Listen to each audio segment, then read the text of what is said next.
Voilà, Madame la Présidente, je me tourne à nouveau vers vous. Peut-on dire que nous sommes enfin sur la bonne voie pour sortir de cette crise de l'eau?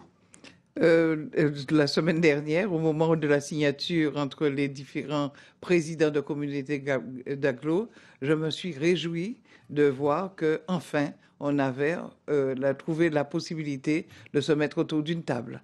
Mais ce n'est qu'un début, je pense, puisque rappelons que nous ne partons pas de zéro, puisque depuis 3 ans, je travaille avec les communautés d'agglo, avec l'ensemble de ceux qui m'ont confié des travaux que j'ai réalisés d'ailleurs depuis 3 ans. Donc nous sommes à pied d'œuvre. Et maintenant, à quelle hauteur est-ce que le département va-t-il intervenir? C'est difficile à dire. Je pense que ce qui est important, c'est d'ailleurs ce qu'on vient de dire tout à l'heure, vient de dire M. Rayapet. Les techniciens sont en train de faire un débroussaillage de tout ce que nous avons déjà commencé, qui se retrouve aussi dans le plan des 171 millions. Donc pour l'instant, les techniciens travaillent. Nous allons, vous avez entendu, nous avons 12 millions déjà de prévus, la région 8, il nous reste donc 50 millions, disons, à trouver. Est-ce que l'État va venir Il sur la faut table? obligatoirement que l'État intervienne, que les présidents d'ailleurs se disent prêts aussi à intervenir en fonction de leurs moyens financiers. Mais je crois qu'il faut obligatoirement un tour de table, État, région, département, office de l'eau, l'AFD certainement, parce que nous avons besoin de l'État. Que l'État ne vienne pas nous dire comment faire, mais nous accompagner fortement pour pouvoir accompagner vraiment une remise en état des réseaux. Alors, ceci dit, on parle de 71 millions, mais ça reste quand même 10% de ce qu'il faudrait. On sait qu'il faut Bien à peu près sûr, 700 millions. bien sûr. Même nous, moi je revendique d'ailleurs depuis 3 ans d'être la seule collectivité à se jeter à l'eau, comme je dis traditionnellement. Nous avons commencé tout seuls. Je me réjouis aussi que la région, enfin, se décide à venir à mes côtés.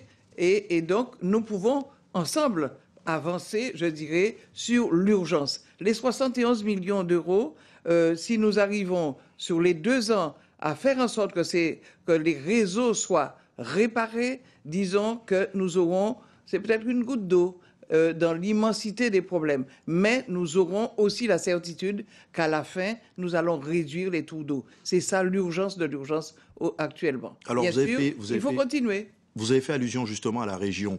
Que se passe-t-il réellement? Parce que la semaine dernière, vous annoncez une réunion qui devait se faire aujourd'hui. Quelques heures après, il y a le président de région qui fait une réunion le lendemain. En fait, on a presque l'impression qu'il vous a court-circuité, pour être très franc.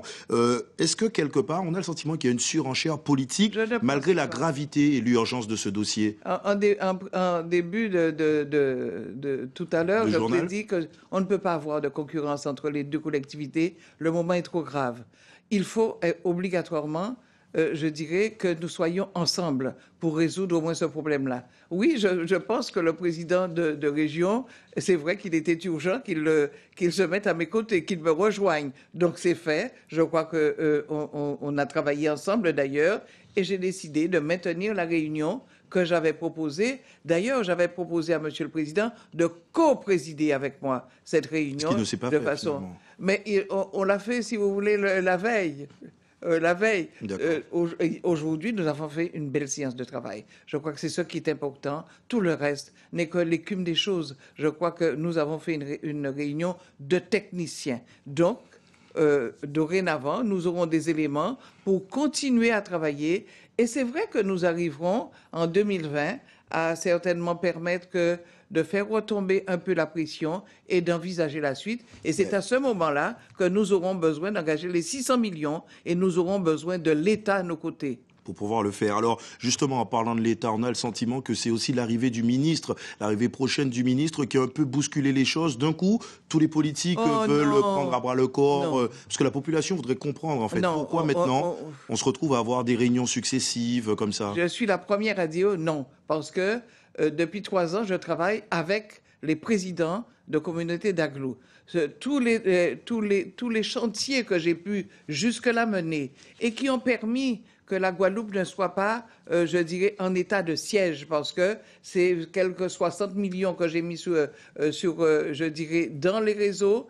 Pour les usines, rappelons que j'ai fait l'usine du Moule, le captage à Féridé et l'usine de Vernou-au-Lamentin.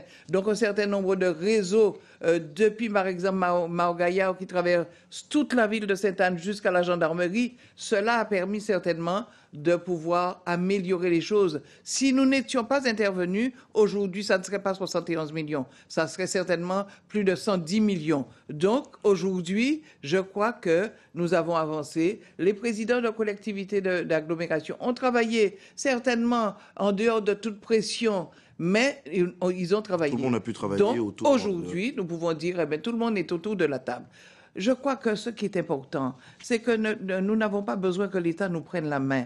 Et je le dis, je n'accepte pas d'ailleurs ce que j'ai entendu ou ce que j'ai pu dire de M. Lecornu. Je lui avais envoyé un premier courrier.